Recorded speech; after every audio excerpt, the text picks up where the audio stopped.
안녕하세요. 사열라디오입니다. 구독과 좋아요 눌러주시면 큰 힘이 됩니다.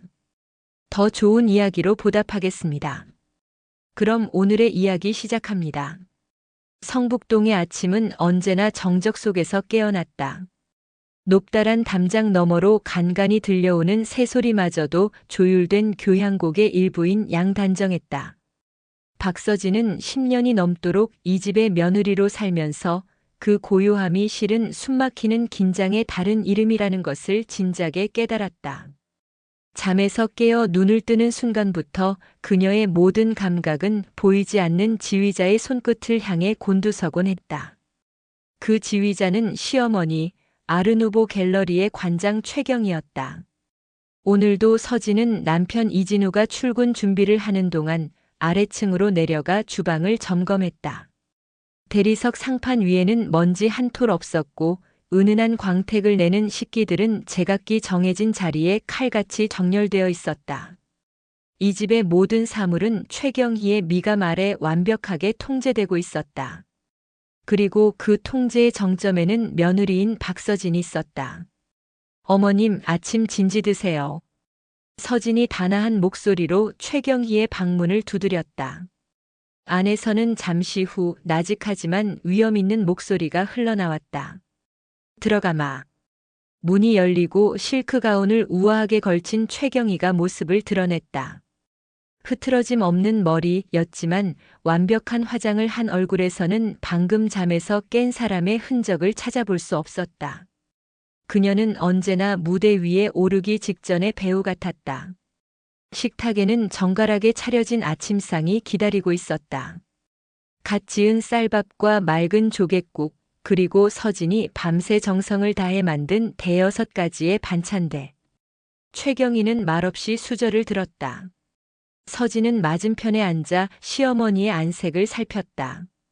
그녀의 미간이 아주 미세하게 좁혀지거나 입꼬리가 찰나의 순간 비틀어지는 것만으로도 서진은 음식의 간이 잘못되었거나 무언가 심기를 거슬렀다는 것을 알아차릴 수 있었다. 다행히 오늘은 그런 기색이 없었다. 진우는 방금 나갔어요.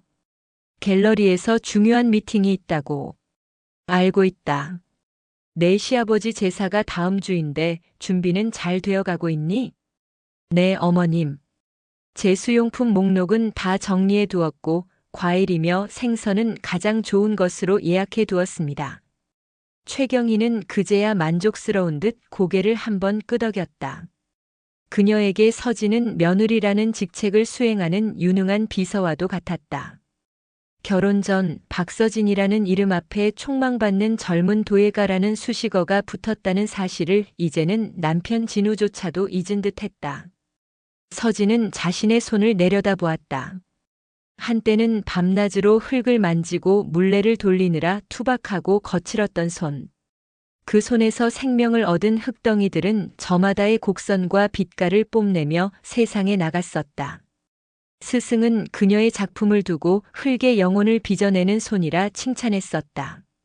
그러나 이제 그 손은 흙 대신 찬물에 익숙해져 있었다. 섬세한 칼질과 정갈한 상차림, 그리고 시어머니의 날카로운 시선을 견뎌내는 일에 길들여진 손. 마음 한구석에 봉인해둔 작업실의 흙냄새가 아련하게 피어오르는 듯 했다. 식사를 마친 최경희가 냅킨으로 입가를 닦으며 말했다. 오후에는 갤러리에 잠시 들르거라. 연말 자선 경매에 내놓을 작품들 목록을 최종적으로 검토해야 하니. 네, 어머님. 그리고 내가 입을 드레스도 골라놓았다. 내 방에 걸어두었으니 확인해 보렴. 파티에서 우리 집안의 격을 보여주는 건 중요한 일이니. 그녀의 말에는 언제나 격과 체면이라는 단어가 따라붙었다. 서진은 조용히 고개를 숙였다. 설거지를 마치고 잠시 거실 소파에 앉아 숨을 돌리는데 전화벨이 울렸다.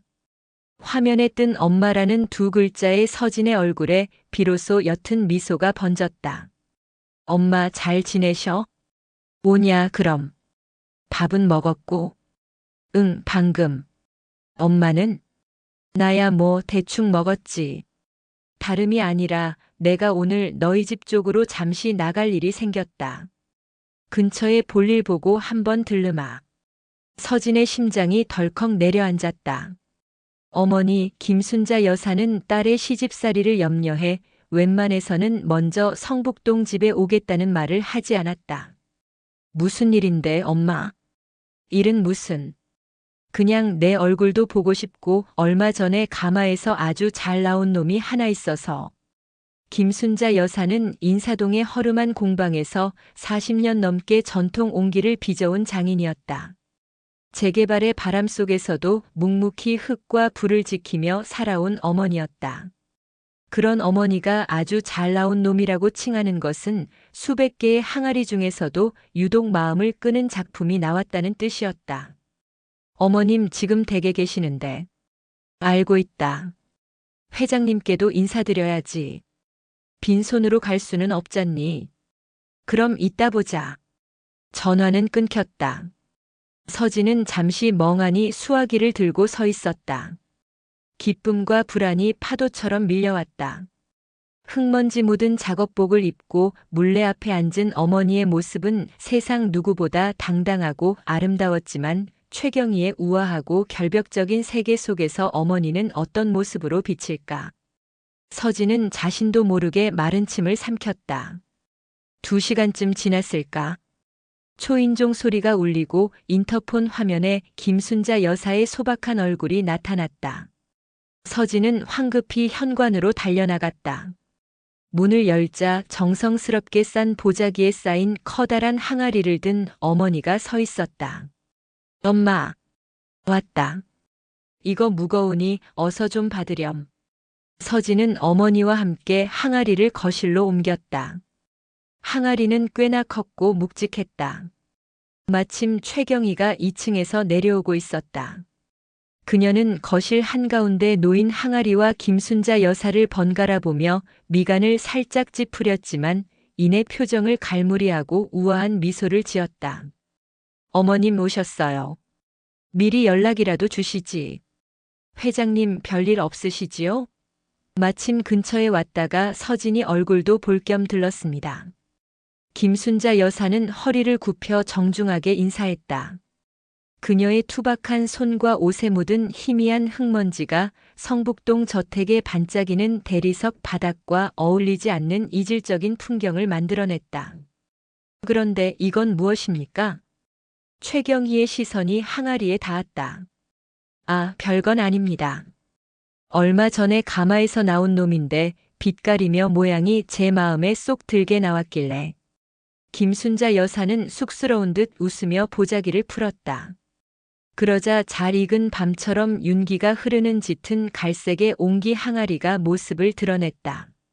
과장된 장식 하나 없이 부드럽게 뻗어내린 곡선과 불의 흔적을 고스란히 품은 자연스러운 무늬가 그 자체로 하나의 예술 작품 같았다. 서진은 단번에 그것이 어머니의 평생의 공력이 담긴 걸작임을 알아보았다. 최경희는 잠시 항아리를 훑어보았다.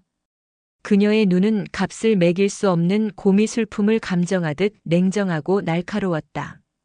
과연 장인의 솜씨는 다르군요. 참으로 멋진 항아리입니다. 최경희는 입에 발린 칭찬을 건넸다. 그러나 서진은 그 목소리에 담긴 미세한 경멸감을 놓치지 않았다. 그녀에게 이것은 그저 인사동 골목에서 흔히 볼 수 있는 옹기일 뿐 자신의 갤러리에 걸린 수억 원짜리 그림과는 비교할 수 없는 물건일 터였다. 마침 된장을 새로 담갔는데 이 항아리에 담아두면 맛이 아주 깊어질 겁니다.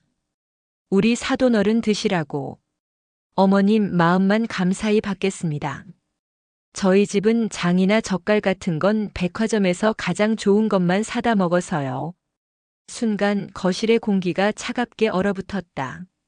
김순자 여사의 얼굴에 스쳐가는 당혹감을 서진은 차마 바로 볼 수 없었다. 어머니의 정성과 삶이 백화점이라는 단어 하나에 하찮게 부정당하는 순간이었다. 아, 그러시군요. 제가 미처 생각을. 아닙니다. 귀한 걸음 하셨는데 차라도 한잔하고 가시지요. 최경희는 언제 그랬냐는 듯 다시 상냥한 미소를 지으며 주방 쪽으로 몸을 돌렸다. 김순자 여사는 어색하게 웃으며 자리에 앉았지만 더 이상 이 집에 머무는 것이 불편하다는 기색이 역력했다. 결국 어머니는 차 한 잔을 다 비우지 못하고 자리에서 일어났다. 그럼 이만 가보겠습니다. 회장님 편히 계십시오. 조심히 가세요, 어머님. 서진은 어머니를 현관까지 배웅했다. 어머니는 아무 말 없이 딸의 등을 두어 번 두드려주고는 돌아섰다. 그 작고 고단해 보이는 어깨를 보며 서진은 목구멍까지 차오르는 뜨거운 것을 억지로 삼켰다. 서진이 무거운 마음으로 거실로 돌아왔을 때 최경희는 소파에 앉아 어딘가로 전화를 걸고 있었다. 네, 최 관장입니다. 지금 바로 좀 와주셔야겠어요. 집안 전체 소독을 부탁합니다. 아주 강력한 걸로요. 서진은 자신의 귀를 의심했다. 소독이라니. 네. 아, 글쎄, 어디서 천박하게 흙먼지를 잔뜩 묻히고 와서 집안격이 떨어지게. 공기청정기로는 안 되겠어요. 구석구석 꼼꼼하게 부탁합니다. 전화를 끄는 최경희는 마치 벌레라도 본 듯한 표정으로 서진과 항아리를 번갈아 보았다. 너는 뭘 하고 서 있니? 저 천한 항아리 당장 뒤뜰 창고에라도 처박아 두지 않고. 어머님. 뭐? 어디서 말대꾸야? 내 어미가 와서 흙냄새, 된장 냄새를 온 집안에 풍기고 갔잖니. 내일 모레면 해외에서 중요한 손님들이 오시기로 했는데 이런 잡스러운 냄새를 풍길 수는 없지. 천한 항아리 흙냄새, 된장 냄새, 잡스러운 냄새. 날카로운 단어들이 비수가 되어 서진의 심장에 박혔다. 그것은 단순히 항아리와 냄새에 대한 모욕이 아니었다. 40년간 묵묵히 흙을 지키며 살아온 어머니의 삶 전체에 대한 모독이었고 그 딸인 박서진의 근본에 대한 멸시였다. 10년이었다. 죽은 듯이 숨을 죽이고 그림자처럼 자신을 지우며 살아온 세월이었다.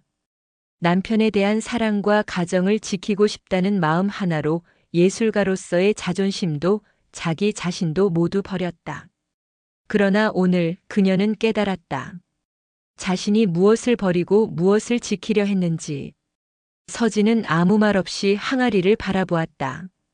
어머니의 손길이 담긴 부드러운 곡선 위로 최경희의 경멸 어린 시선이 머물다 간 자리가 얼룩처럼 보였다. 잠시 후 방역업체 직원들이 흰 방호복을 입고 집에 들어와 소독제를 뿌리기 시작했다. 치잉 마이너스 하는 날카로운 소리와 함께 화학약품 냄새가 온 집안에 퍼져나갔다. 그 독한 냄새 속에서 서진은 오히려 정신이 맑아지는 것을 느꼈다. 그녀는 조용히 고개를 들었다. 그리고 우아한 미소를 지으며 소독 작업을 지휘하는 시어머니의 뒷모습을 자신의 망막에 새기듯 또렷이 새겨 넣었다. 이제 모든 것이 끝났다. 아니, 이제 모든 것을 시작해야 할 시간이었다. 고요했던 수면 아래 거대한 파문이 일고 있었다. 독한 화학약품 냄새가 집안을 점령하는 동안 박서진은 뒤뜰 창고에 홀로 서 있었다. 그녀의 발치에는 어머니의 분신과도 같은 옹기 항아리가 놓여 있었다. 최경희의 입에서 천한 것이라 명명된 바로 그 항아리였다. 서진은 부드러운 융을 가져와 항아리 표면에 내려앉은 희미한 먼지를 조심스럽게 닦아냈다. 마치 상처 입은 어머니의 등을 어루만지는 듯한 손길이었다. 차갑고 매끄러운 감촉이 손끝을 통해 심장으로 전해졌다. 10년간 억눌러왔던 울음 대신 차가운 분노가 혈관을 타고 온몸으로 퍼져나갔다. 그녀는 더 이상 순종적인 며느리가 아니었다. 최경희라는 완벽한 지휘자가 휘두르는 지휘봉에 맞춰 춤추던 인형의 실은 바로 오늘부로 끊어졌다. 이제부터는 자신만의 악보를 그려나갈 터였다. 복수라는 이름의 장엄하고도 처절한 교향곡을. 그날 밤 남편 진우가 집에 돌아왔을 때 집안에는 여전히 희미한 소독약 냄새가 남아 있었다. 무슨 냄새지? 집에 무슨 일 있었어? 피곤한 기색으로 넥타이를 풀며 그가 물었다. 서진은 평소와 다름없는 온화한 미소를 지으며 남편의 옷을 받아들었다. 어머님께서 대청소가 필요하다고 하셔서요. 곧 연말이고 손님들도 오실 테니까요. 아, 어머니는 또 유난하시긴. 당신 힘들었겠네. 진우는 대수롭지 않게 여기며 아내의 어깨를 두드렸다. 그는 몰랐다. 아내의 고요한 얼굴 뒤편에서 어떤 폭풍이 휘몰아치기 시작했는지를. 그는 평생을 어머니가 만들어 놓은 견고한 성 안에서 그 성벽의 그림자에 가려진 진실을 외면하는 데 익숙해져 있었다. 서진은 그런 남편의 무심함이 오늘따라 고맙게 느껴졌다. 자신의 계획에 그 어떤 방해물도 되어서는 안 되었다. 며칠이 흘렀다. 서진은 여전히 완벽한 며느리 박서진의 가면을 쓰고 있었다. 아침에는 흠잡을 데 없는 식사를 차렸고 낮에는 시어머니의 스케줄을 관리했으며 저녁에는 갤러리의 자선 경매 파티 준비를 도왔다. 최경희는 자신의 통제 아래 모든 것이 순조롭게 돌아가고 있다고 믿어 의심치 않았다. 그녀의 오만함은 스스로의 눈을 가리는 가장 완벽한 가림막이었다. 그 가면 아래에서 서진은 조용히 움직이기 시작했다. 첫 번째 목표는 정보를 얻는 것이었다. 적을 무너뜨리려면 적을 알아야 했다. 최경희와 아르누보 갤러리, 그 화려한 세계의 감춰진 이면을 파헤쳐야만 했다. 혼자만의 힘으로는 불가능한 일이었다. 조력자가 필요했다. 서진은 먼지 쌓인 옛 수첩을 꺼내들었다. 도예가 박서진으로 살았던 시절의 인연들이 낡은 잉크 자국 속에 잠들어 있었다. 그중 한 이름 앞에서 그녀의 손가락이 멈췄다. 김민혁. 월간 아트 저널. 김민혁 기자. 대학을 갓 졸업한 풋내기 기자 시절, 그는 서진의 졸업 작품전을 보고 깊은 인상을 받았다며 작은 인터뷰 기사를 쓴 적이 있었다. 예술에 대한 순수한 열정과 날카로운 시각을 동시에 가졌던 청년. 그는 서진의 작품에 담긴 흙의 정직함을 꿰뚫어 본 몇 안 되는 사람이었다. 그 후로도 몇 번인가 안부를 주고받았지만 그녀가 결혼과 함께 활동을 중단하면서 자연스레 연락이 끊겼다. 인터넷으로 그의 이름을 검색하자 그는 현재 유력 일간지의 문화부 소속 미술 전문 기자로 활동하고 있었다. 10년의 세월 동안 그는 풋내기에서 벗어나 자신만의 입지를 단단히 굳힌 듯 했다. 서진은 잠시 망설였다. 자신의 부탁을 그가 어떻게 받아들일까? 하지만 이내 마음을 굳혔다. 이것은 선택의 문제가 아니었다. 반드시 해야만 하는 일이었다. 서진은 갤러리 사무실에서 자선 경매 파티의 언론사 초청 명단을 확인하는 척하며 김민혁 기자의 연락처를 알아냈다. 그리고 며칠 후 최경희가 외부 미팅으로 갤러리를 비운 틈을 타 조용한 비상계단에 숨어 그에게 전화를 걸었다. 여보세요, 김민혁 기자님. 수화기 너머에서 낯익지만 조금 더 깊어진 목소리가 들려왔다. 네, 김민혁입니다만 누구시죠? 오랜만입니다, 기자님. 저 박서진입니다. 예전에 제 졸업 작품전 때. 아, 박서진 작가님. 물론 기억하죠. 이게 얼마만입니까? 잘 지내셨어요? 반가움이 가득한 그의 목소리에 서진은 잠시 목이 메었다. 누군가 자신을 작가로 기억해준다는 사실이 낯설고도 아릿했다. 네, 덕분에요. 다름이 아니라 혹시 잠시 뵙고 드릴 말씀이 있는데 시간 괜찮으실까요? 약속은 의외로 쉽게 잡혔다. 그들은 갤러리나 성북동 집이 아닌 인사동의 한적한 찻집에서 만나기로 했다. 서진이 일부러 정한 장소였다.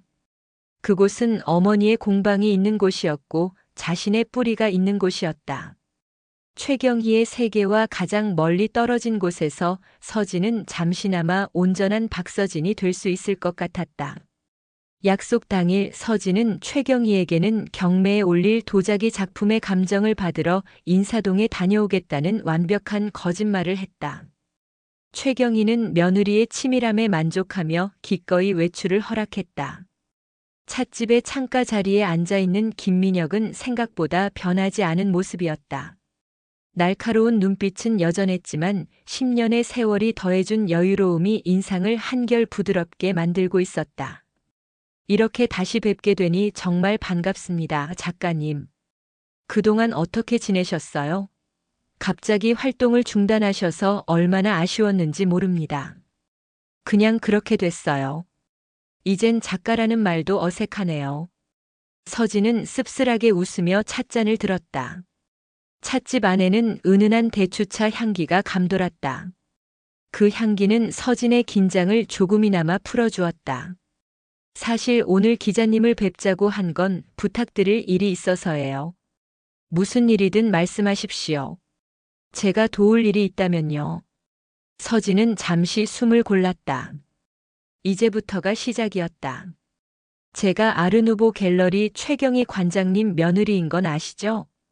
네, 물론입니다. 내후년이면 갤러리 창립 20주년이 됩니다. 그래서 어머님께서 미리 기념 아카이브를 준비하고 싶어 하세요.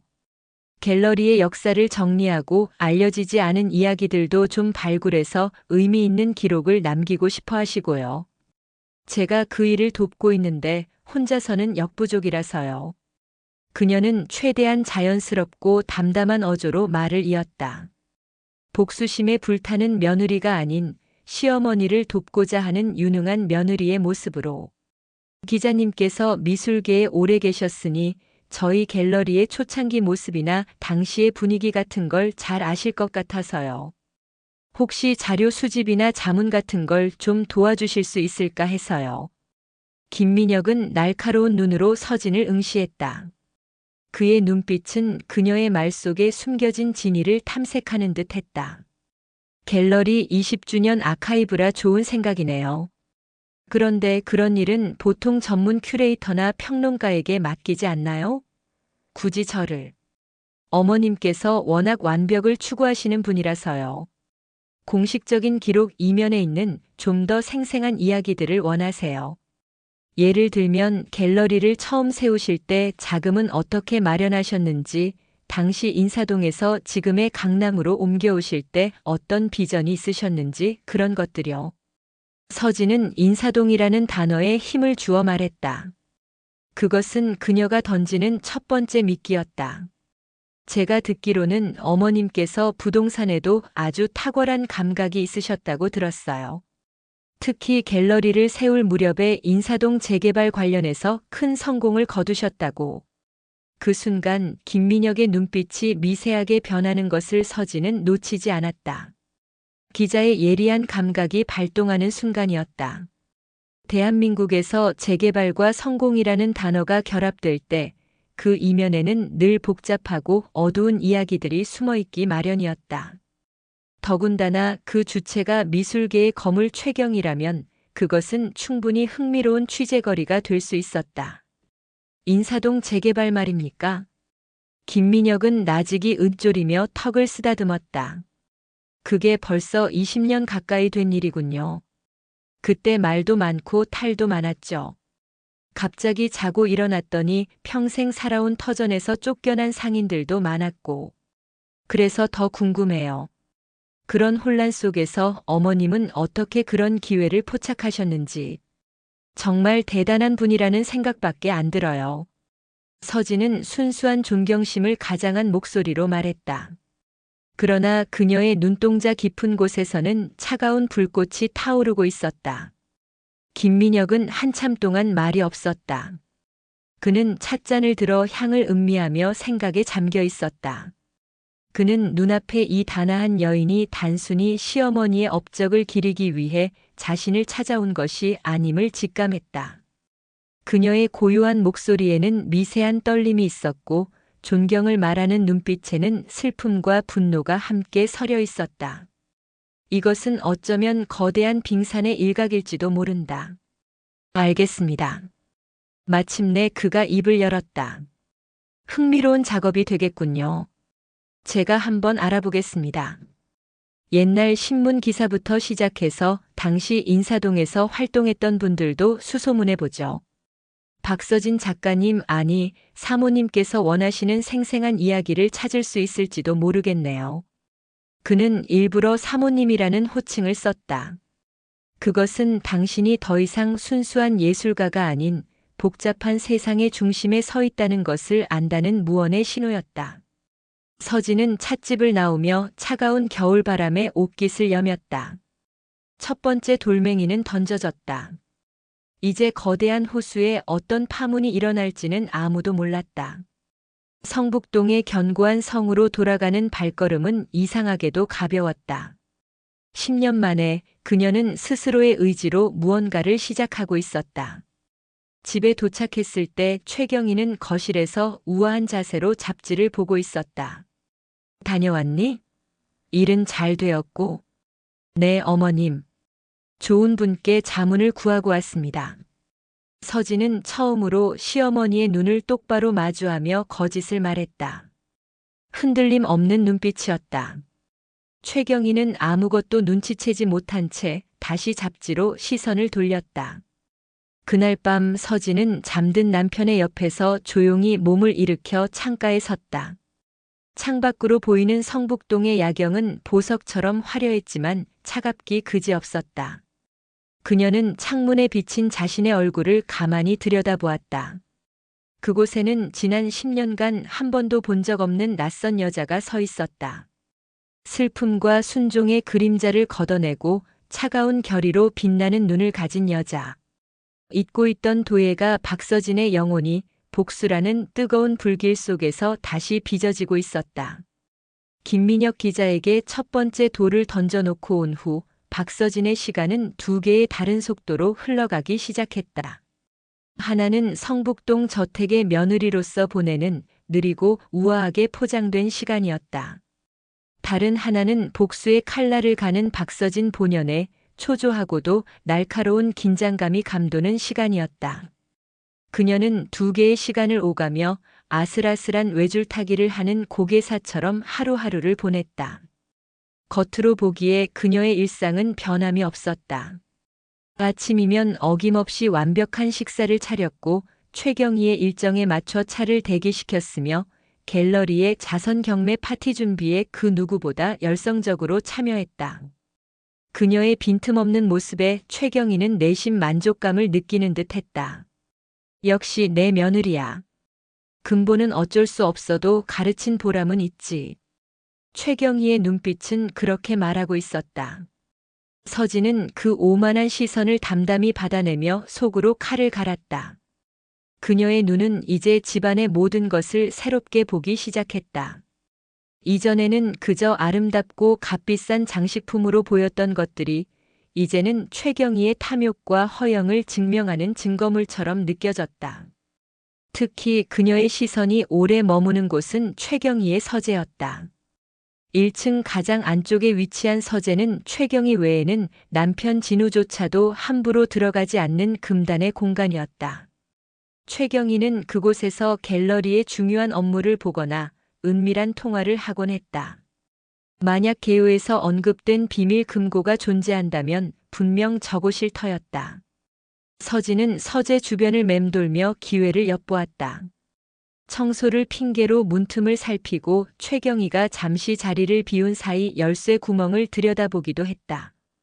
하지만 육중한 원목 문은 언제나 굳게 닫혀 있었고 현대식 보안 장치까지 달려 있어 접근 자체가 불가능했다. 서두르지 말자. 섣부른 행동은 모든 것을 망칠 뿐이야. 그녀는 스스로를 다독이며 조급한 마음을 억눌렀다. 그러던 어느 날 김민혁 기자에게서 연락이 왔다. 발신자 표시 제한으로 걸려온 전화였다. 사모님 접니다. 기자님.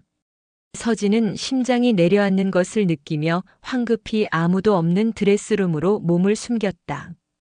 별다른 진전은 없으셨습니까? 아직은요. 혹시 알아내신 것이라도 있으신가요? 기대했던 것만큼 대단한 건 아닙니다. 하지만 흥미로운 사실 몇 가지를 발견했습니다. 김민혁의 목소리는 낮고 차분했지만 그 안에 담긴 무게감은 고스란히 전해져 왔다. 그는 20년 전 인사동 재개발 관련 신문 기사들을 모두 훑어보았다고 했다. 당시 기사들은 대부분 건설사와 지자체의 입장을 대변하는 내용이었지만 구석에 실린 작은 박스 기사들 속에서 그는 상인대책위원회의 격렬한 반대 시위 기록을 찾아냈다. 그리고 그 위원회의 중심에 있던 한 사람의 이름을 발견했다. 박영수라는 분입니다. 당시 인사동에서 3대째 필방을 운영하던 분인데 재개발에 가장 완강하게 저항했던 인물입니다. 언론 인터뷰도 마다하지 않고 건설사의 비리를 폭로하겠다며 목소리를 높였죠. 그런데 이상한 점이 있습니다. 이상한 점이라면요? 어느 날 갑자기 그분의 목소리가 뚝 끊겼습니다. 대책위원회에서도 탈퇴하고 필방도 헐값에 넘긴 채 종적을 감췄어요. 마치 처음부터 그런 사람이 없었던 것처럼요. 서진은 숨을 죽였다.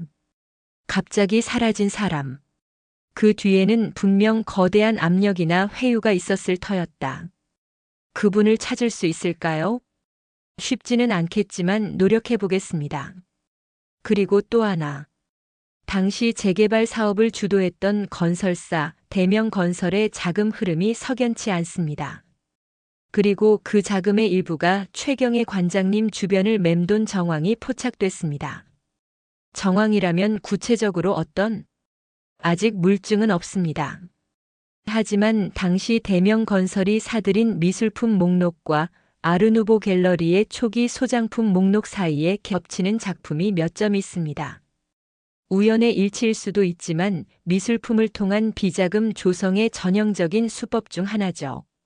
전화기 너머로 들려오는 김민혁의 말은 서진이 어렴풋이 그려왔던 의심의 윤곽을 점점 더 선명하게 만들어주고 있었다. 최경희는 단순히 부동산 투기로 돈을 번 것이 아니었다. 그녀는 상인들의 피눈물을 발판 삼아 예술이라는 고상한 이름 뒤에 숨어 추악한 탐욕을 채워왔던 것이다. 박영수 씨를 꼭 찾아주세요. 제가 직접 만나 뵙고 싶습니다.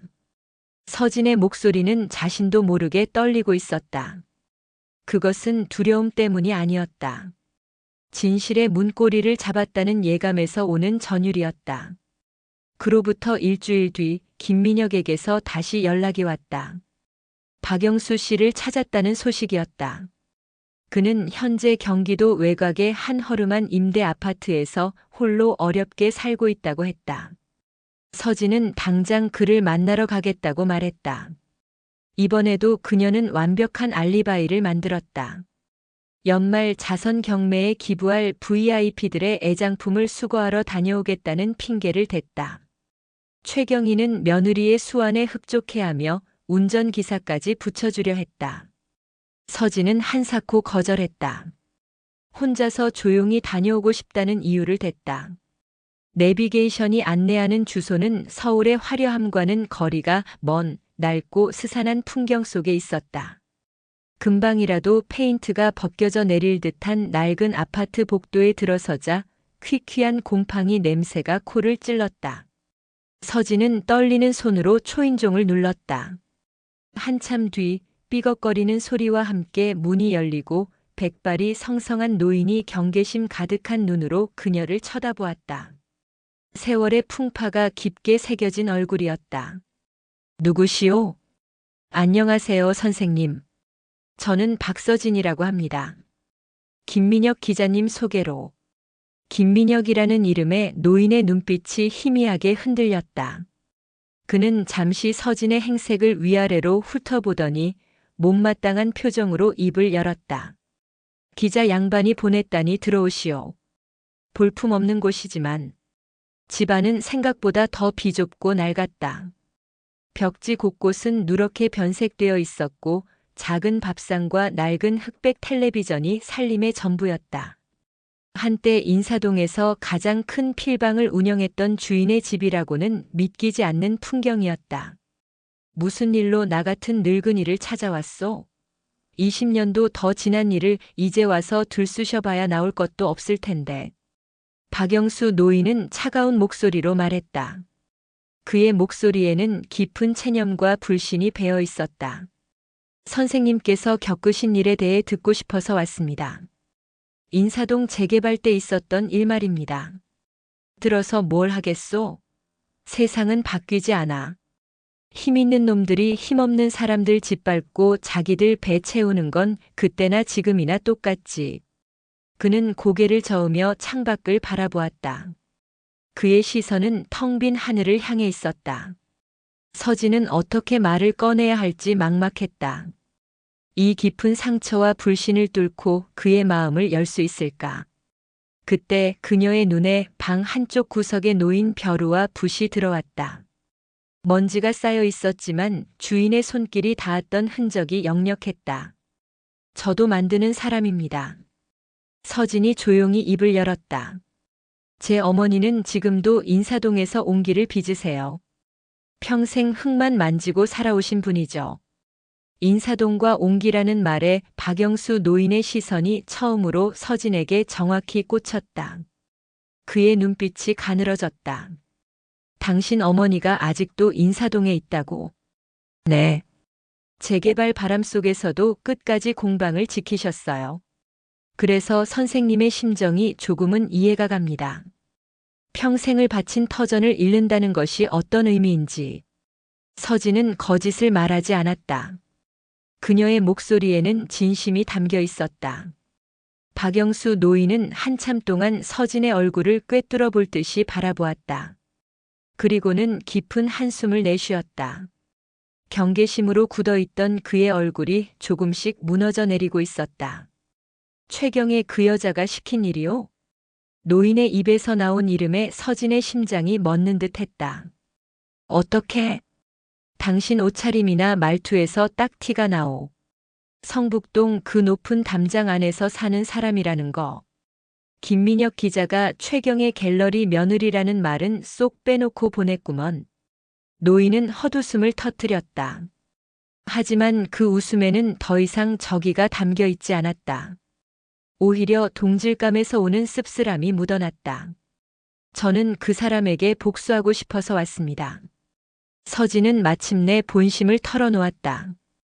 이제는 돌이킬 수 없었다. 선생님께서 겪으신 일, 그리고 그 여자가 저지른 모든 죗값을 치르게 하고 싶습니다. 제게 모든 것을 말씀해 주세요. 박영수 노인은 다시 긴 침묵에 잠겼다. 창밖으로 스산한 겨울바람이 울고 지나갔다.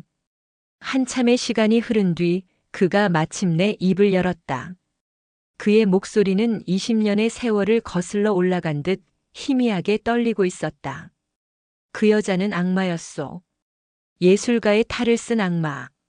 그는 당시 최경희가 어떻게 용역 깡패들을 동원해 상인들을 협박했는지, 헐값의 보상금을 내밀며 그들의 삶을 파괴했는지, 그리고 그 모든 더러운 일을 처리했던 한 남자에 대해 이야기하기 시작했다.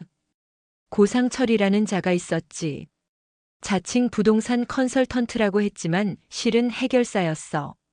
최경희의 모든 검은 돈을 관리하고 뒤처리를 도맡아 하던 놈이지.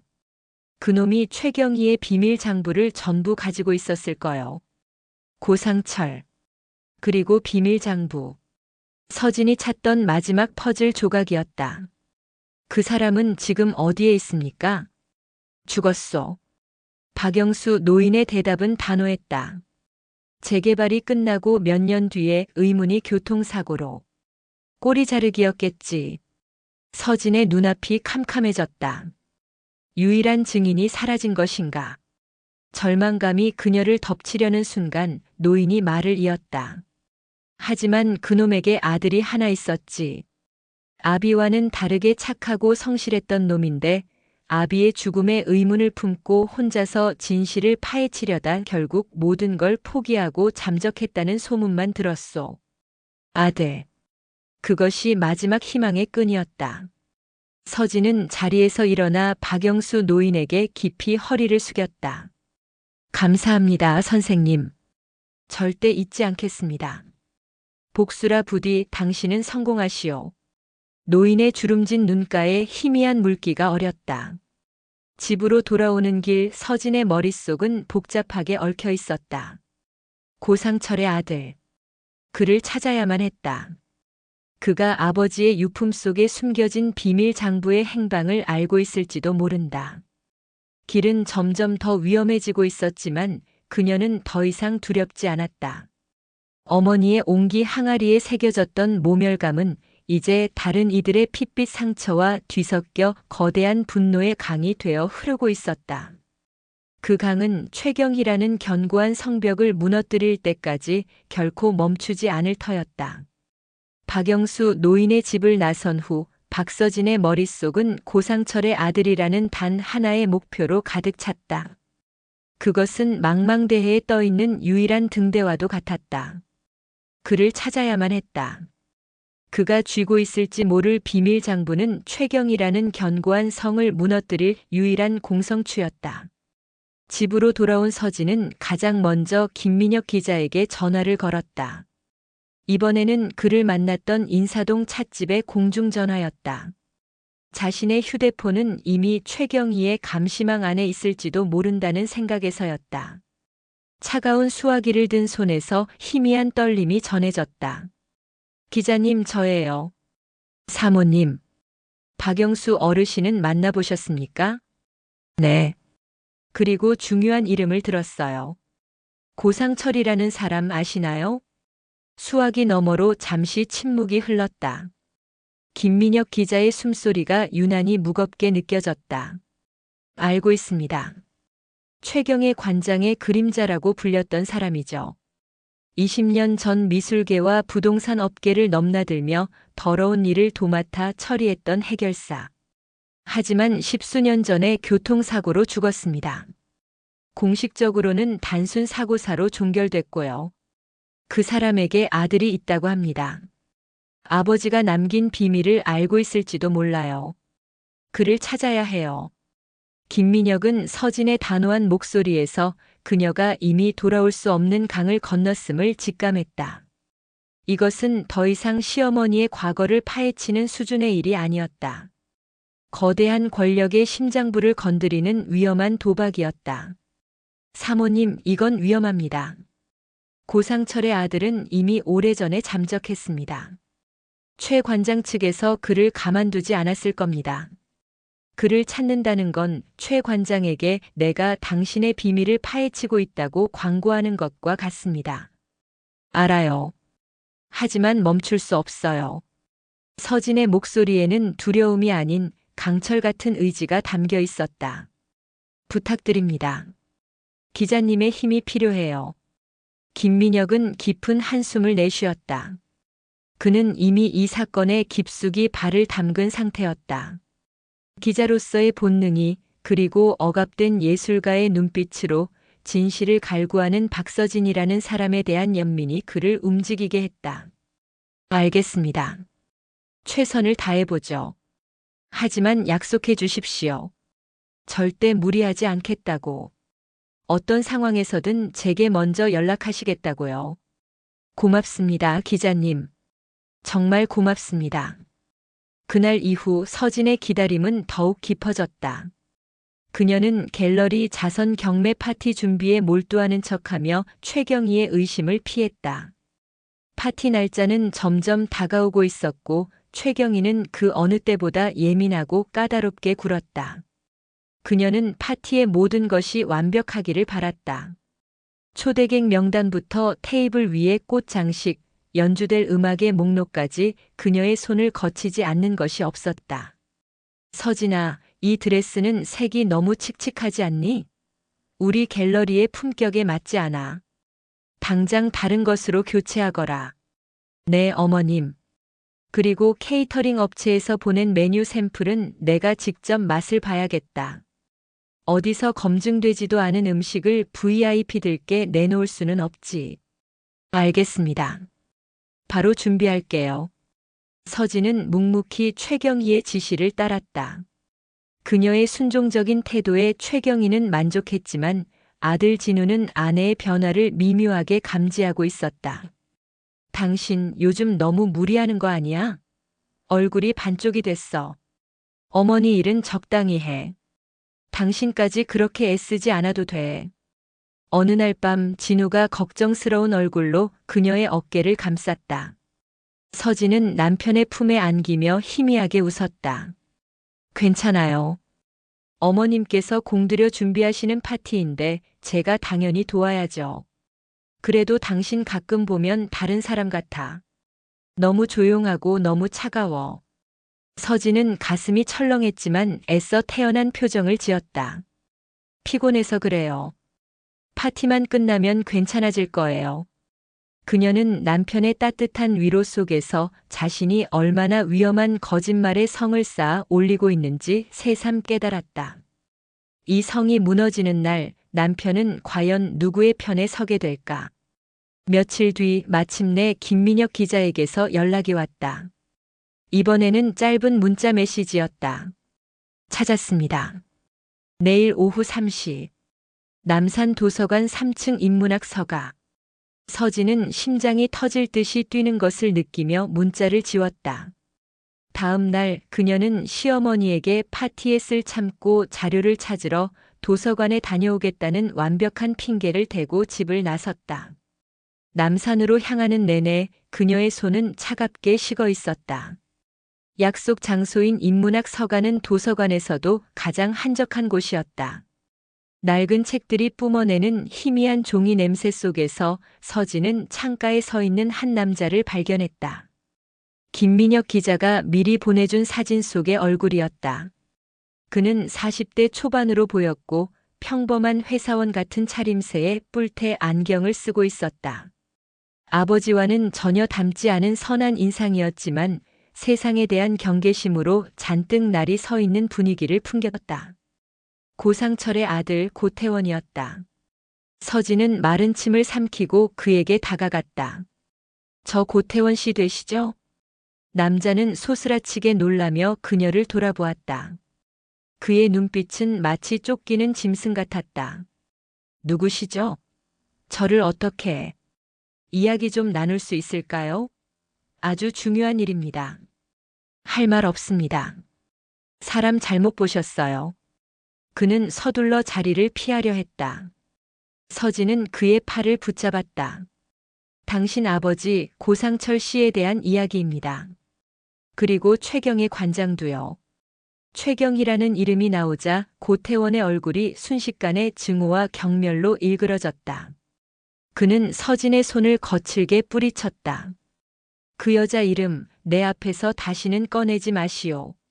당신도 그 여자 밑에서 일하는 사람인가? 아닙니다. 저는 됐소. 나는 당신들이 사는 더러운 세계와는 아무 상관없이 살고 싶으니까.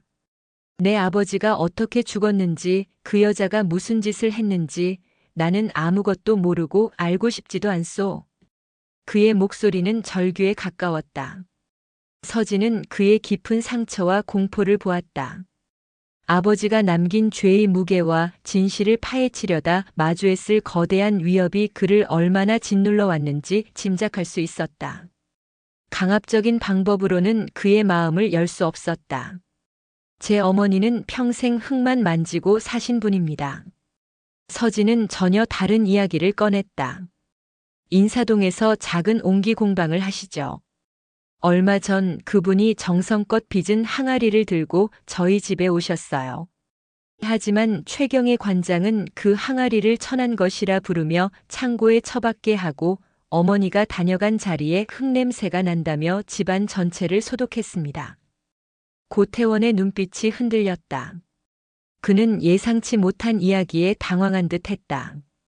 그게 나랑 무슨 상관이요? 상관없을지도 모르죠.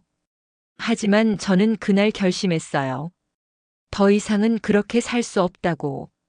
내 어머니의 삶이, 내 뿌리가 부정당하는 것을 보고만 있을 수는 없다고요. 당신 아버님의 삶도 그렇게 끝나서는 안 되는 거잖아요. 서진은 그의 눈을 똑바로 바라보며 말했다. 당신 아버님은 최경의 관장의 죄를 뒤집어 쓴 채 억울하게 돌아가셨어요. 당신은 평생을 그 그림자 속에서 숨어 살고 있고요. 이 모든 것을 끝낼 수 있는 기회입니다. 저를 도와주세요. 고태원은 아무 말 없이 서진을 노려보았다. 그의 내면에서 격렬한 갈등이 일어나고 있음을 알 수 있었다.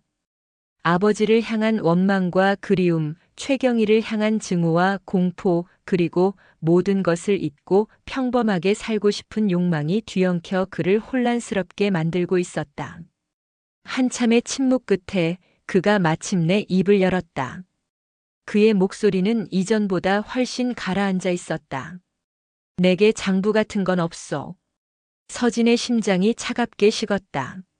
하지만 그가 말을 이었다. 아버지가 돌아가시기 직전 내게 작은 만년필을 하나 주셨지.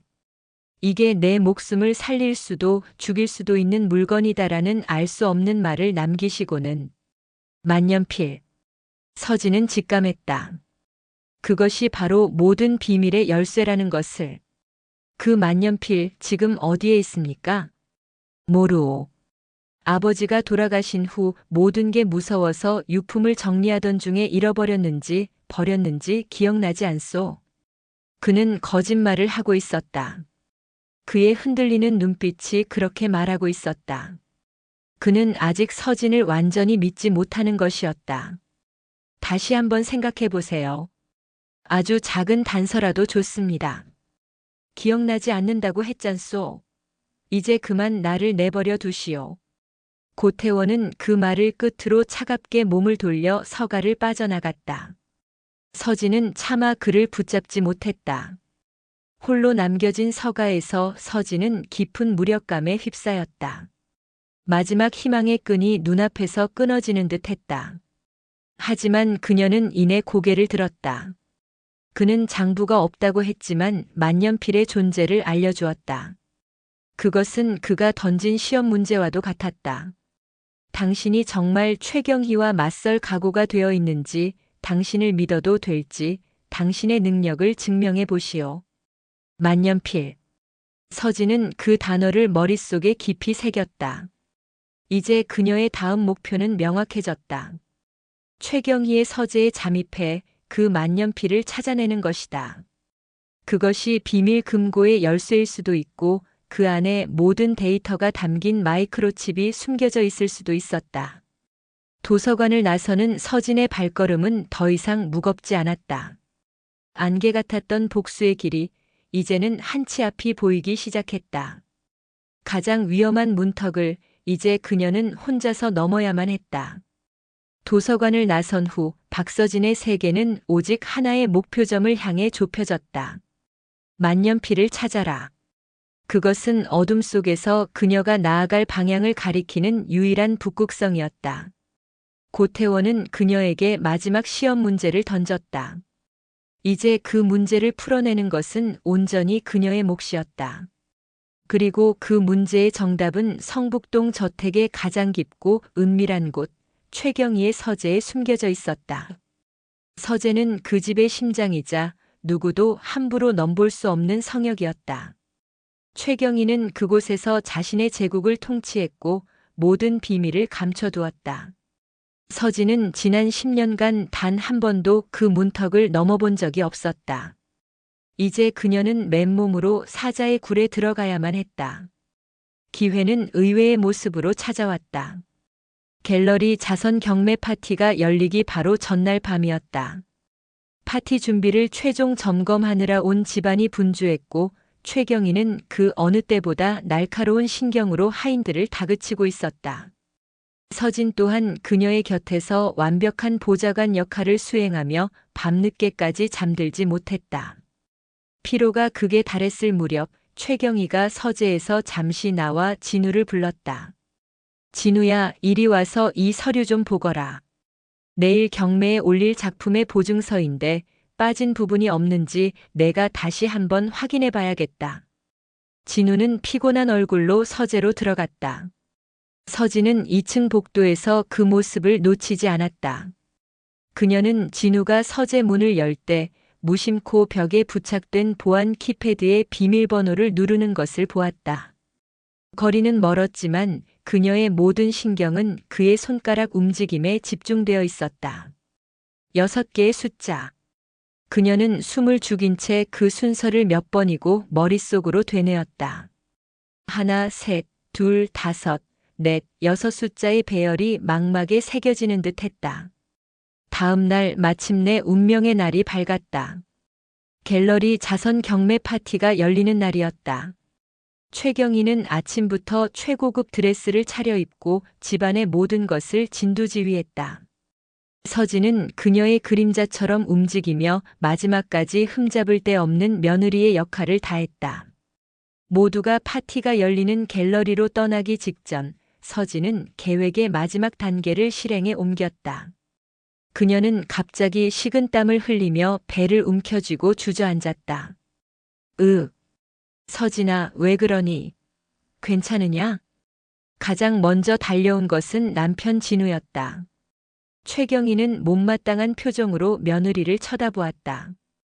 이 중요한 날에 몸 관리를 어떻게 한 게야? 칠칠치 못하게. 죄송해요, 어머님. 갑자기 속이. 아마 어젯밤에 너무 무리했나 봐요.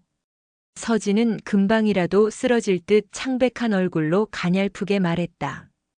병원에 가자, 응? 내가 모시고 갈게. 진우가 그녀를 부축하며 안절부절 못했다. 아니에요. 병원 갈 정도는 아니에요.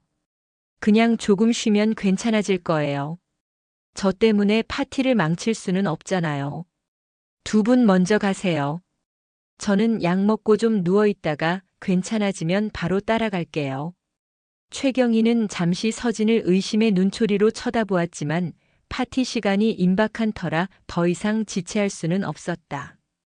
VIP들이 도착할 시간이었다. 알았다. 진우, 너는 어서 차에 타거라. 쟨 가정부한테 맡겨두면 돼. 어머니, 어떻게 그런 말씀을. 괜찮아요, 여보. 정말이에요. 어서 가보세요. 늦으시면 안 되잖아요. 서진은 남편을 안심시키며 애써 미소를 지었다. 결국 진우는 걱정스러운 얼굴로 아내를 몇 번이고 돌아보며 시어머니와 함께 집을 나섰다. 가정부와 운전기사까지 모두 갤러리로 떠나고 마침내 거대한 저택에는 서진 혼자만 남게 되었다. 현관문이 닫히는 소리가 들리자 서진은 언제 아팠냐는 듯 자리에서 벌떡 일어났다. 배를 움켜쥐었던 손의 떨림은 사라지고 차가운 결의만이 남았다. 그녀는 2층으로 올라가 창문을 통해 최경희의 차가 완전히 시야에서 사라지는 것을 확인했다. 집안은 거대한 무덤처럼 고요했다. 똑딱거리는 괴종시계 소리가 그녀의 심장 박동처럼 크게 울렸다. 서진은 1층으로 내려와 망설임 없이 서재 문 앞에 섰다. 심장이 미친 듯이 뛰었지만 손은 놀랍도록 침착했다.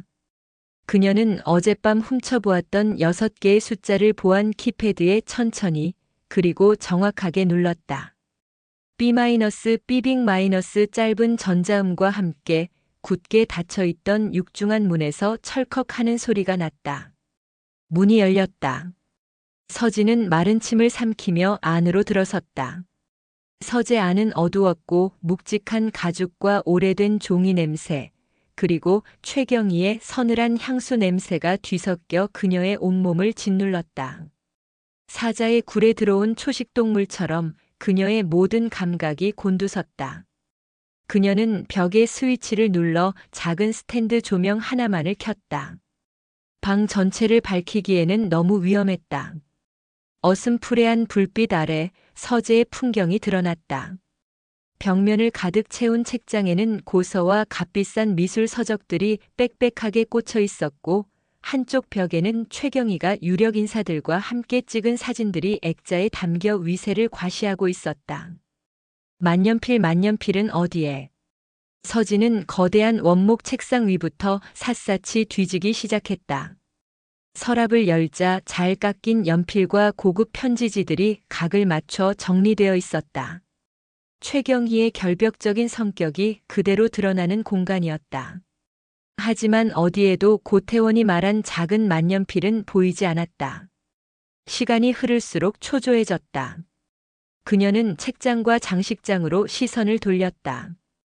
그때 유리로 된 장식장 안에서 무언가 반짝이는 것이 눈에 들어왔다. 최경희가 수집한 고가의 만년필 컬렉션이었다. 금과 보석으로 화려하게 장식된 만년필들이 벨벳 받침대 위에서 위용을 뽐내고 있었다. 서진은 조심스럽게 장식장 문을 열었다. 그리고 그 화려한 만년필들 사이 가장 구석진 자리에 놓인 작고 낡은 만년필 하나를 발견했다. 다른 것들과는 어울리지 않게 검은색 몸체에 흠집까지 나 있는 지극히 평범해 보이는 만년필이었다. 고상철의 유품이 틀림없었다. 그녀의 손이 만년필을 향해 뻗어나가던 바로 그 순간이었다. 끼잉 마이너스 하는 소리와 함께 집 밖에서 자동차 바퀴가 멈추는 소리가 들렸다. 이어 현관 도어락이 해제되는 소리가 날카롭게 울려 퍼졌다. 서진의 온몸이 얼어붙었다. 최경이었다.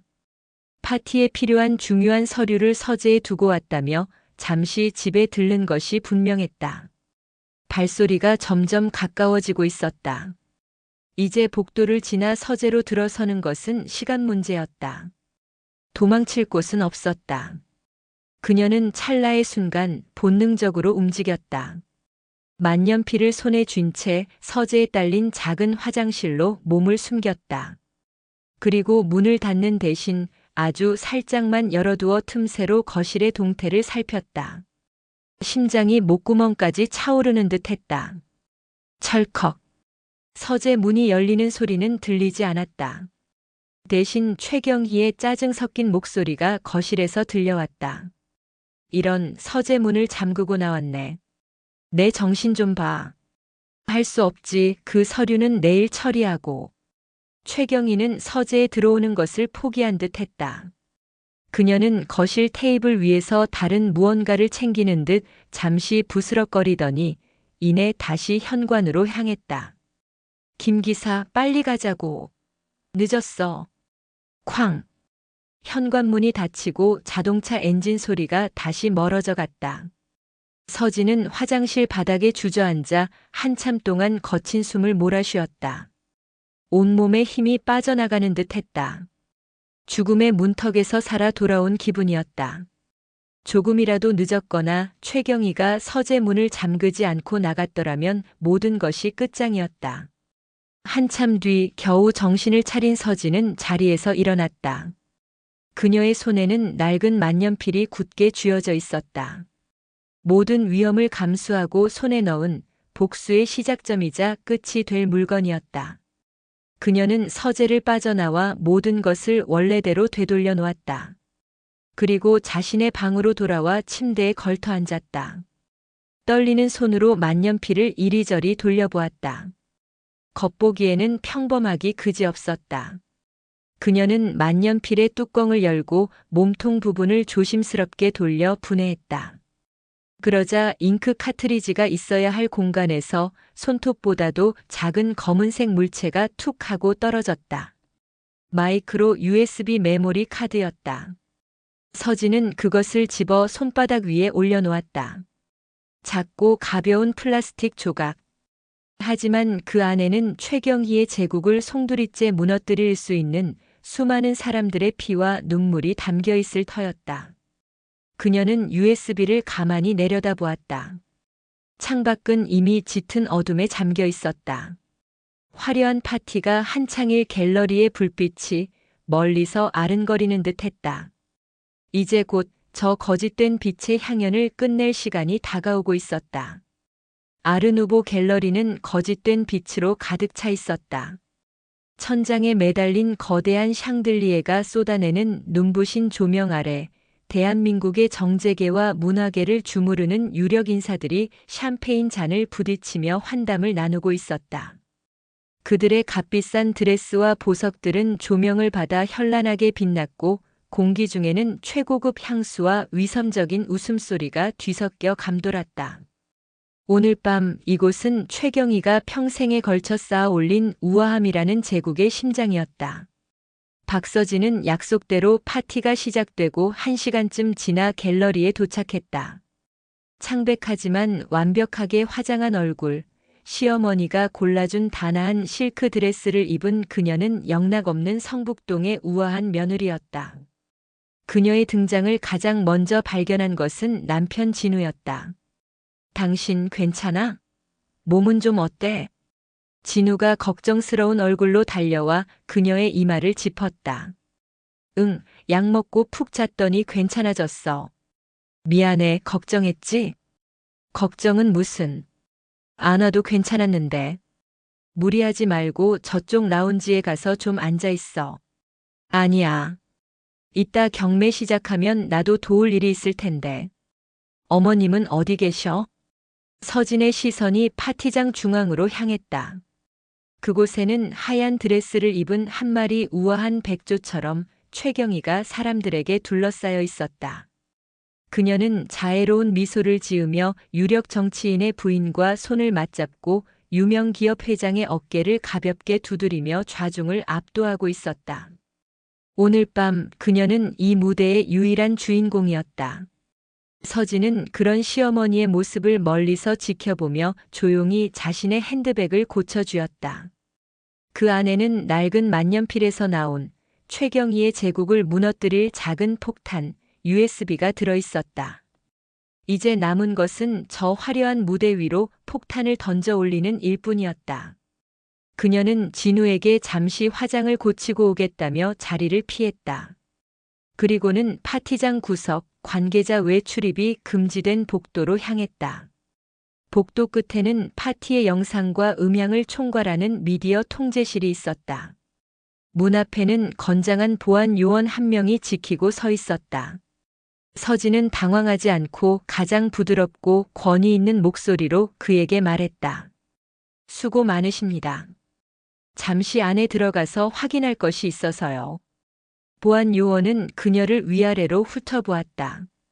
관장의 며느리라는 것은 익히 알고 있었지만 출입 권한이 없는 사람이었다. 죄송합니다, 사모님. 여긴 관계자 외에는. 알아요. 그런데 관장님께서 부탁하신 일이 있어서요. 잠시 후 상영될 갤러리 홍보 영상에 들어갈 자막 서체를 최종적으로 확인하고 싶어 하시는군요. 워낙 꼼꼼한 분이시라. 서진은 최경희의 완벽주의를 방패 삼아 태연하게 거짓말을 했다. 보안 요원은 잠시 망설였지만 최경의 관장의 이름이 나오자 더는 막아설 수 없었다. 알겠습니다. 그럼 잠시만입니다. 철컥. 문이 열리고 서진은 통제실 안으로 들어섰다. 안에는 스태프 한 명이 여러 대의 모니터를 보며 분주하게 움직이고 있었다. 무슨 일이시죠? 스태프가 의아한 표정으로 그녀를 돌아보았다. 아, 안녕하세요. 관장님 며느리입니다. 다름이 아니라 관장님께서 홍보 영상 자막을 마지막으로 한 번 더 확인해 달라고 하셔서요. 제가 대신 왔습니다. 서진은 미소를 지으며 스태프에게 다가갔다. 마침 그의 무전기에서 다급한 호출이 울렸다. 미디어팀. 이번 스피커에 지금 노이즈가 심하다. 빨리 와서 확인해. 아, 이런. 알겠습니다. 스태프는 난처한 표정을 지었다. 저 죄송하지만 제가 잠시 자리를. 괜찮아요. 급한 일부터 보세요. 저는 영상 파일만 확인하면 되니까요. 서진이 구원의 손길처럼 말했다. 여기 이 파일 맞죠? 갤러리 20주년 기념 영상 최종본. 그녀는 모니터 화면의 파일 하나를 가리켰다. 네, 맞습니다. 정말 죄송합니다. 금방 다녀오겠습니다. 스태프는 허리를 숙여 사과하고는 황급히 통제실을 빠져나갔다. 마침내 통제실에는 서진 혼자만 남았다. 그녀의 손이 가늘게 떨렸다. 하지만 망설일 시간은 없었다. 그녀는 핸드백에서 USB를 꺼내 컴퓨터에 꽂았다.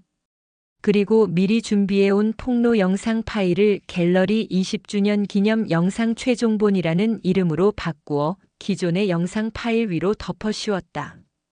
파일이 교체되는 몇 초의 시간이 영원처럼 길게 느껴졌다. 작업이 완료되자마자 그녀는 USB를 뽑아 다시 핸드백 깊숙이 넣었다. 모든 것은 30초도 채 걸리지 않았다. 그녀가 막 통제실을 나서려 할 때 문이 열리며 스태프가 돌아왔다. 해결하고 왔습니다. 기다리게 해서 죄송합니다. 영상은 네, 확인했어요. 완벽하네요. 역시 전문가의 솜씨는 다르군요. 그럼 수고하세요. 서진은 아무 일도 없었다는 듯 우아하게 미소 짓고는 통제실을 빠져나왔다. 심장은 터질 듯이 뛰었지만 그녀의 걸음걸이는 조금의 흐트러짐도 없었다. 파티장으로 돌아오자 자선 경매가 한창이었다. 최경희는 무대 위에서 능숙하게 경매를 진행하며 사람들의 참여를 유도하고 있었다. 그녀의 말 한마디에 수천만 원, 수억 원의 돈이 오갔다. 그 돈이 어려운 이웃을 돕는다는 명목 아래 실은 갤러리의 비자금으로 흘러들어갈 것이라는 사실을 아는 사람은 아무도 없었다. 마침내 마지막 경매품이 낙찰되고 사회자가 상기된 목소리로 외쳤다. 여러분, 뜨거운 성원에 감사드립니다. 이제 오늘 파티의 마지막 순서이자 하이라이트가 남았습니다. 아르누보 갤러리의 지난 20년의 역사를 담은 기념 영상을 함께 감상하시겠습니다. 영상을 보신 후 최경희 관장님의 감사 인사가 있겠습니다. 모두 힘찬 박수 부탁드립니다. 장내의 모든 조명이 꺼지고 무대 중앙의 대형 스크린만이 하얗게 빛나기 시작했다. 최경희는 가장 만족스러운 미소를 지으며 무대 중앙에 섰다. 그녀의 인생에서 가장 빛나는 순간이었다. 서진은 파티장 가장자리, 어두운 기둥 뒤에 서서 스크린을 응시했다. 숨을 쉴 수조차 없었다. 웅장한 클래식 음악과 함께 영상이 시작될 것이라는 모두의 예상과 달리 스크린에 가장 먼저 나타난 것은 아무런 소리 없이 흘러가는 흰색 자막이었다. 고상철 씨의 아들 고태원 씨의 증언입니다. 파티장이 웅성거리기 시작했다. 최경희의 얼굴에서 미소가 사라졌다. 무언가 잘못되었다는 것을 직감한 그녀가 미디어 통제실을 향해 눈을 부릅떴지만 이미 늦었다. 화면이 바뀌고 음성 변조된 한 남자의 목소리가 갤러리 전체에 울려 퍼졌다.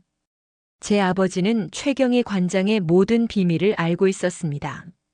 그녀가 어떻게 인사동 상인들을 짓밟고 그들의 땅을 빼앗았는지, 어떻게 미술품을 이용해 검은 돈을 세탁했는지 그 모든 기록이 이 안에 담겨 있습니다. 순간 스크린에는 차명 계좌 리스트와 날짜별 입출금 내역, 부동산 거래 계약서들이 빽빽하게 나타났다. 액수는 천문학적이었다.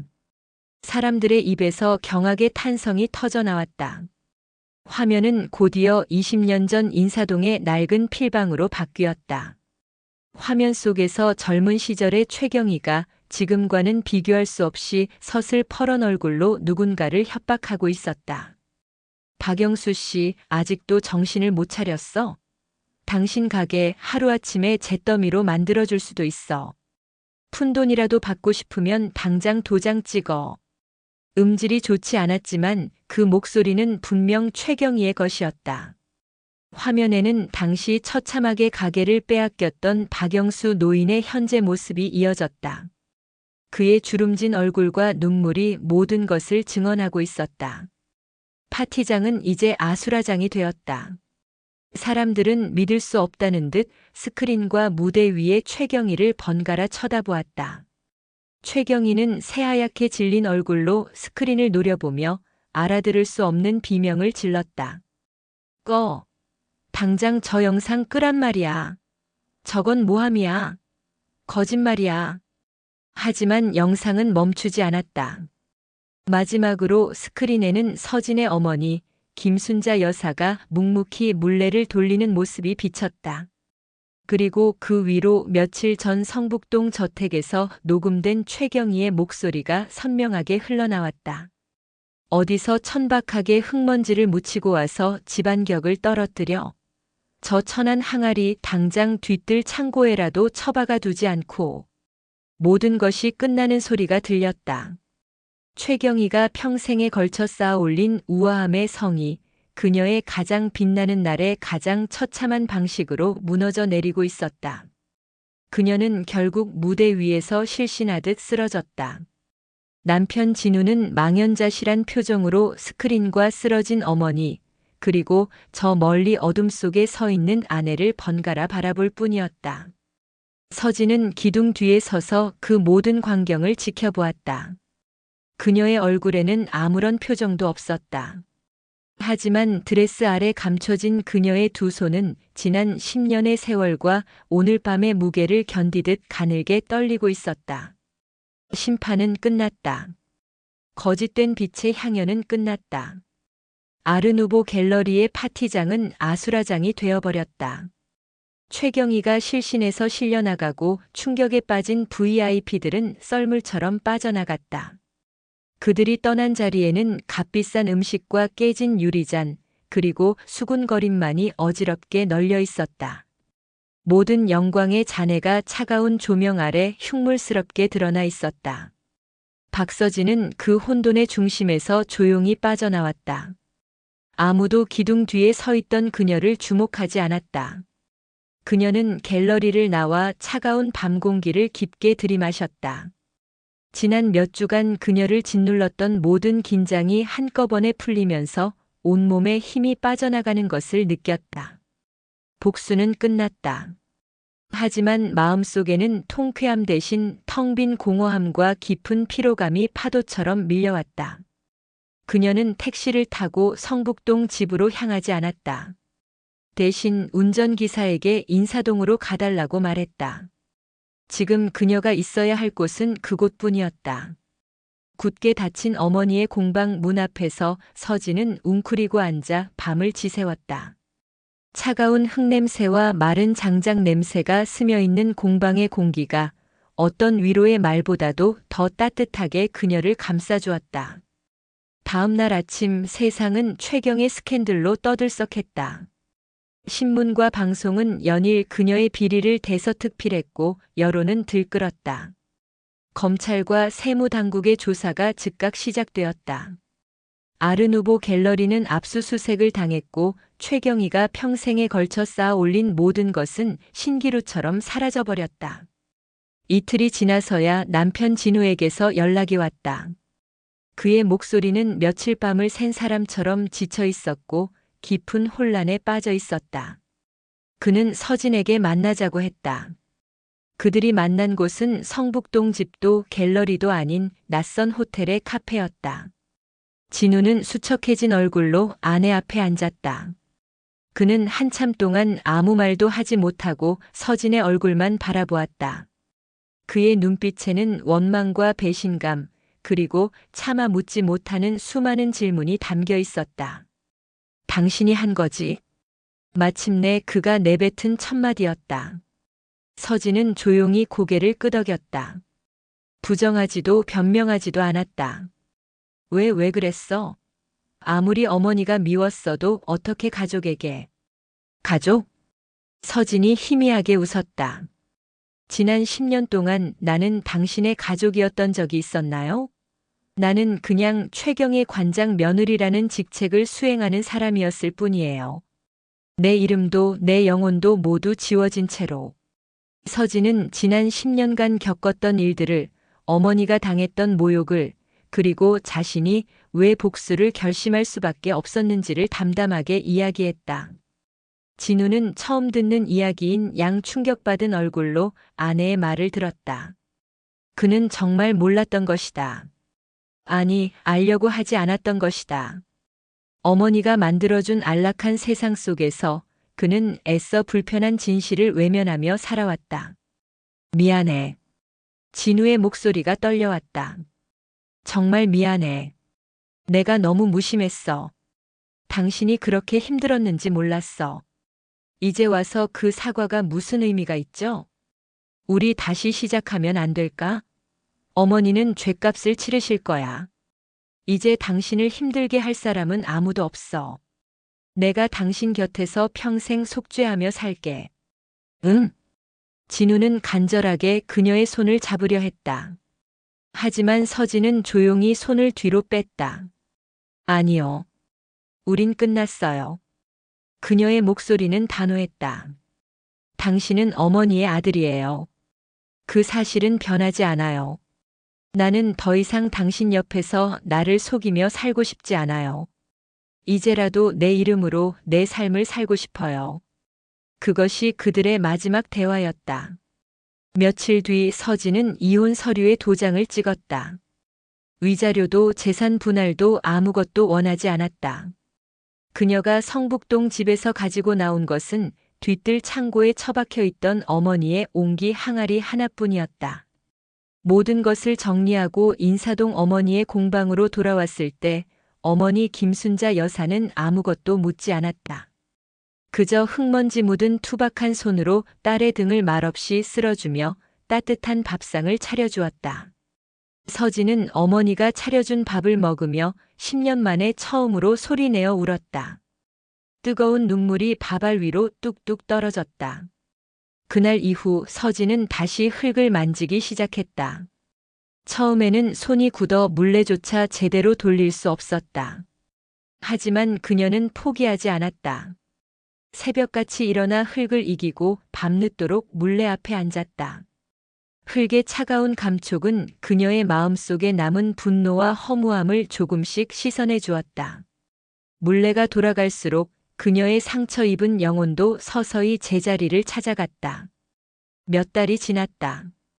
최경희는 결국 구속 수감되었다. 그녀의 제국은 완전히 몰락했다. 진우는 모든 것을 정리하고 해외로 떠났다는 소식이 들려왔다. 그들의 소식은 더 이상 서진의 마음에 어떤 파문도 일으키지 못했다.